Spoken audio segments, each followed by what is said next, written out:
The WK-400/401 Notice of Meeting and Acknowledgement is a combination form that contains the notice of meeting for an IEP and also the acknowledgement that the parent either plans to attend or needs to reschedule, but actually had received that written notice before the meeting. So on the WK-400/401, the first thing you're going to see is the reminder to address the form to all the LEDMs who are on file. So on your demographics page, contact 1, contact 2, and contact 3 are all legal education decision makers. You may not have 3 of them listed, but on this one, if I select 1, 2, and 3 and just take a look at them,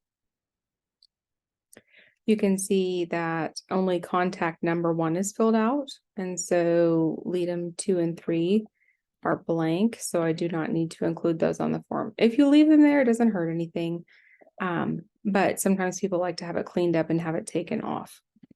In this situation, I would definitely have that conversation about only having 1 parent on file and making sure that we're documenting and that we've made efforts to locate the other. Okay, all of the information here is pulled from demographics, so it should be completed for you already. The date of the actual form when you're sending it out goes here at the top. The proposed meeting date, time, and place are split into 3 different sections instead of like some very antiquated forms that provides just one space to put that information. The reason being is in file review, we found that it was a very simple mistake that happened quite frequently, that someone would put the date and time, but maybe they forgot to list the place of the location. So that's just to ensure that you are able to meet all 3 of those requirements. Evaluation and eligibility determination, it's got your check boxes here. Really, this is no different than the state example form for a notice of meeting. So here you've got the reasons for why you're holding the meeting. You can check any of those that are appropriate. And if your student is above the age of 14, or will turn 14 during that IEP year, this will automatically check this box here, letting them know that transition will be discussed and that the child is invited to attend. We always include another box in case there's something we forgot, and you can type it in here. If you leave this blank, then none of this area will print and it will just move to the next section.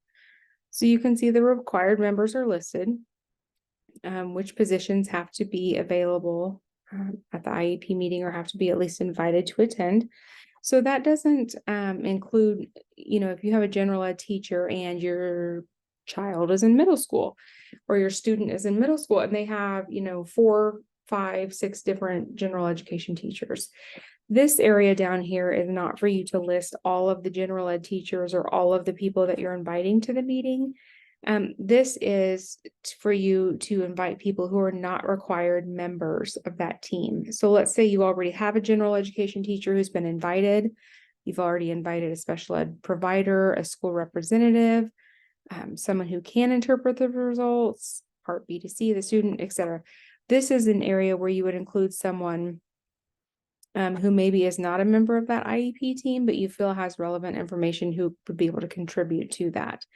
Remember, parents or LEDMs can bring anyone that they want, and those don't have to go on here. But if you're going to bring anybody from the outside, let's say you're considering doing the DLM, right? That's not a required member if you have a DLM specialist or a testing coordinator or whatever, but you may want to list on here, the person's name and then the fact that they are the testing coordinator.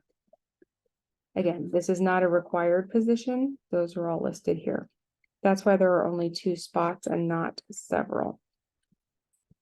When you come down below, there's also the spot for you to document any agencies that may be able to provide transition services. So if you've had consent already to invite, let's say, Voc Rehab, then you could list the Voc Rehab staff here as an example, or maybe another post-secondary education who's going to be providing those services. Those would go here.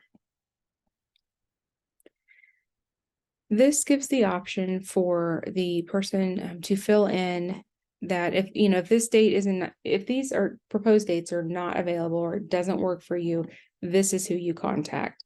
Previously on the other versions of the form, There were 2 spots like this. We just combined it into one, so you're only having to type in the contact information one time. Procedural safeguard information is here, along with all the appropriate phone numbers that we're required to notify parents of, and any additional space for other local resources you want to include. So that is the 400 part of the notice of meeting.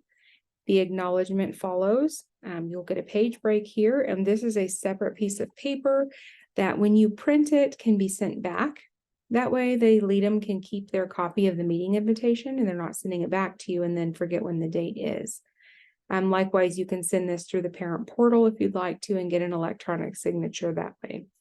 So this is just the acknowledgement from that parent or LEDM that says, yes, I do plan to attend at this date and time, or no, that actually doesn't work for me. Here's some suggestions of when I can meet. If they have to waive their 10-day notice because you did not send out the form 10 days in advance, that's what this checkbox is for. And then the documentation that they've been provided with their parent rights or procedural safeguards in their native language. We felt that this was important on this specific form because parent rights are typically sent out as soon as IEP meetings are scheduled. And then there are some other mandatory times such as evaluation or mediation or anything like that, where those would be sent. So this is where in the WebKids recommended format, you are documenting that the parents have received a copy of their parent rights in their native language. Parents are able to, or LEDMs are able to electronically sign their name here. Whether they're good at it or not, I'm not so good at it. And they put the date over here. So 7/17, it says demo date of 23. You can see when I click save, there's a save spot for each. And people say, well, why do I have to save it twice? Well, the reason is that each person who signs their name, it's date and time stamped. So if a minute passes between the time that this person signs and this person signs, it's going to have a different time stamp on it. So after it's signed, a date and time stamps it here. And then if you have 2 parents there, the other one can sign here. Or if you're sending it through the portal, then they can sign there as well. Now, if you're not using electronic signatures, that's absolutely okay. You can still use this updated form. You clear out that signature. You hit display to print like you always have in the past, and this line will show up and this box will not. So they can simply sign it and return it, whether it's in the mail or the student's backpack or however you send it. So you are able to use it either with electronic signatures or without. Either way is fine.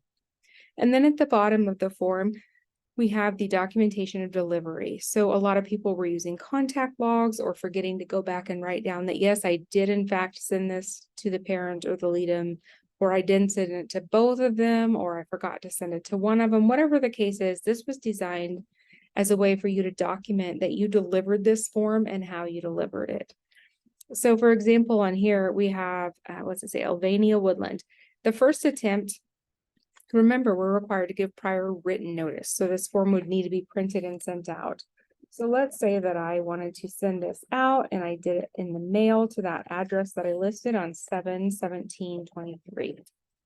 In a couple days, maybe I come back. I've already provided the notice in writing. So maybe now it would be okay. I could send it with a student, could hand deliver it. Some people are okay with having a phone call as an option.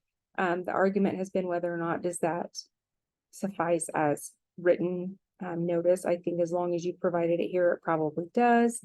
So let's say you sent a note home with the student again a couple of days later, or maybe you got it back and you don't need to put a second attempt.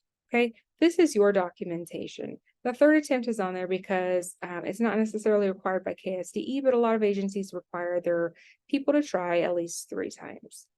So remember, this is linked to that LEDM selector at the top. So if you have 2 parents or 2 LEDMs and you had 2 names up here, let's say that in fact on contact log number 2, we had a parent here. Well, if you come back down to the bottom of the form, you can also see that it would print that parent as well. Because if these parents are not living together or these LEDMs are not living together, you may send it in mail to both of them on the same date. but then maybe you got it back from one of them and not the other, so their contacts and delivery attempts may be different. That's the reason that those are at the bottom, and it's also the reason that it's tied to however you make the selection at the top. So that is a brief overview of the 400-401 Notice of Meeting and Acknowledgement. If you have any questions, feel free to reach out. You can email Amber or Brian, and it's amber@webkids.org, or you can email Brian at webkids.org. Thank you and have a great day.